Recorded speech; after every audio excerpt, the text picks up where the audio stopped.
Tant qu'il y aura des arbres. Une série d'histoires d'arbres racontées par des humains pour qui les arbres comptent.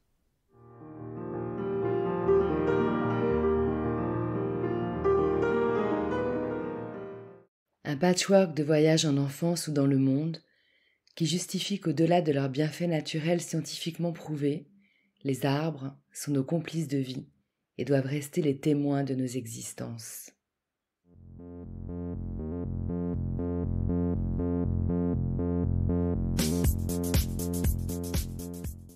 Je suis Nat Gross, fondatrice de Ma Pause Nature. Je guide des bains de forêt et des ateliers végétaux créatifs. J'aime fédérer autour de mes passions et créer du lien. D'une petite graine plantée, un terreau s'est formé et naturellement un réseau racinaire a vu le jour.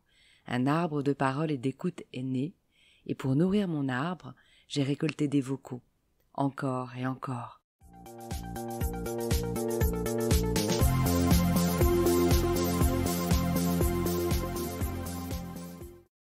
Tant qu'il y aura des arbres, je serai vivante. Le monde sera vivant. Je suis Julie, je suis née à Montpellier et aujourd'hui je vis dans un environnement magique au cœur de la forêt, dans le sud du Morvan en Bourgogne. On va dire que moi les mondes végétales et notamment les arbres, j'y suis très souvent connectée car je crée des toiles en lien avec les végétaux et notamment beaucoup les arbres. J'ai découvert Julie, une créatrice végétale inspirée par la forêt grâce à Instagram. Car bien avant de lancer ce podcast, je voulais déjà organiser un nouveau marché de créateurs, cette fois-ci inspiré de la forêt.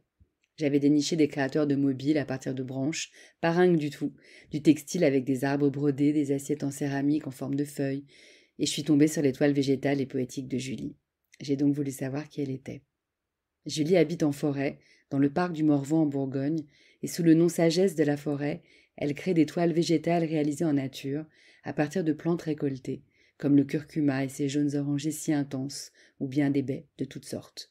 Certaines sont séchées l'été pour faire des teintures en hiver. J'avais aimé échanger avec cette fille positive et enthousiaste. Rien qu'à lire le nom de ces toiles médecine, comme douceur et si bas, joie d'aimer, douceur sucrée, on se sent tout de suite mieux. Pour le marché de créateurs, j'espère que ce n'est que partie remise. Mais en attendant, vous pouvez aussi en commander une sur mesure, ou mieux, venir la réaliser vous-même lors d'un week-end immersif, avec pratique du yoga qu'elle enseigne, et moments introspectifs, grâce à ces divers processus de création très personnels qu'elle vous partagera. Alors aujourd'hui j'avais envie de vous partager une connexion avec le pain. Et c'est vrai que quand Nathalie m'a proposé de partager une anecdote, un lien, une rencontre, j'étais un peu perdue, je savais pas trop laquelle partager parce qu'il y en a beaucoup vu que ça fait partie de ma vie.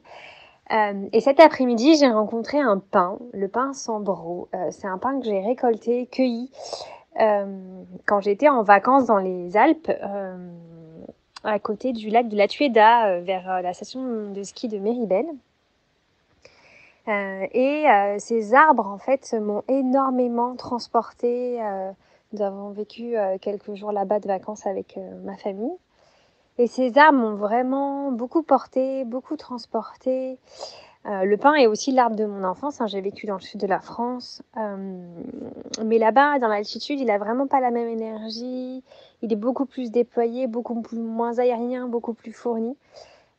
Et là, cet après-midi, de fait de le rencontrer lors de la création d'une toile, j'ai senti, là je ressens après ce moment, beaucoup de joie, beaucoup d'ouverture, de respiration.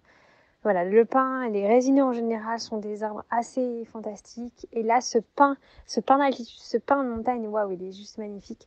Et ça infuse encore, donc voilà, j'ai du mal à même déposer des mots dessus. Mais c'est vrai que chaque arbre a une sagesse propre et on peut s'y connecter de plein de manières différentes.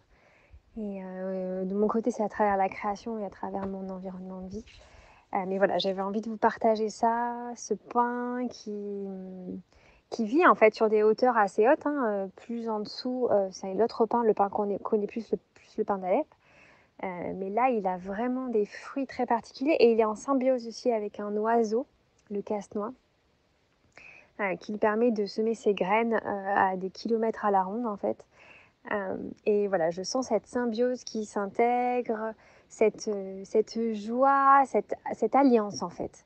cette alliance du monde végétal et du monde des animaux, des oiseaux en particulier, qui est juste très très belle.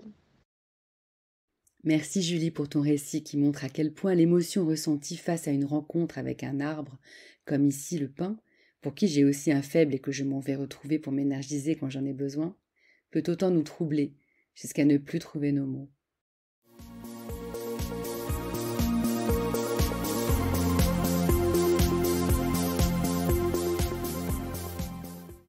Cet arbre social continuera sa croissance tant qu'il y aura des messages pour l'enrichir et le faire vivre. Vous êtes son eau et son soleil, alors merci de l'aider à grandir en likant et partageant ce projet, car tant qu'il y aura des arbres, il y aura le passé, le présent et l'avenir. Take a breath of deep fresh air.